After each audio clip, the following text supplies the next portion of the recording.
По концентрирањето на Блискиот Исток заради неодамнешните востанија, председателот Обама сега го врти вниманието кон Европа и глобалната економија.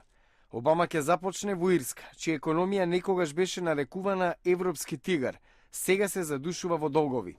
И тука тој ќе го помеша бизнисот со задоволството, посетувајќи го селото каде некогаш живееле неговите предци. Нема да одам само во познати градови, ќе го посетам и Монигал, од каде доаѓа мојот прадедо.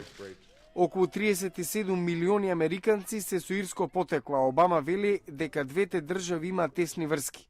Потоа председателот оди во Лондон. 2 дена ќе биде гостин на Бакингамската палата со неговата домакинка кралицата Елизабета.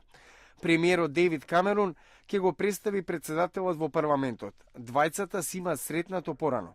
Односите меѓу Британија и САД сепак треба да се измазнат, особено по минатогодишниот излив на нафта од BP во заливот на Мексико. Главната цел на патувањето на Обама е самитот на групата 8. Лидерите на најголемите индустријски држави во светот последен пат се сретнаа во Канада. Овој пат домакин е Франција.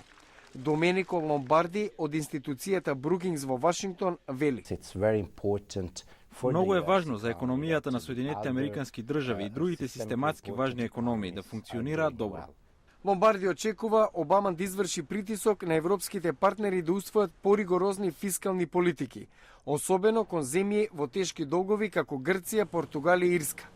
Полска ќе биде последна станица на Обама во Европа. Тој минатата година не беше на погребот на полскиот претседател заради облакот од вулканската прашина што принуди откажување на многу летови. Обама и председателот Бронислав Коморовски си имаат сретнато во Белата куќа во декември. Овој пат треба да потпишат договор за стационирање на американски борбени авиони на полска територија, што ја разлути Русија.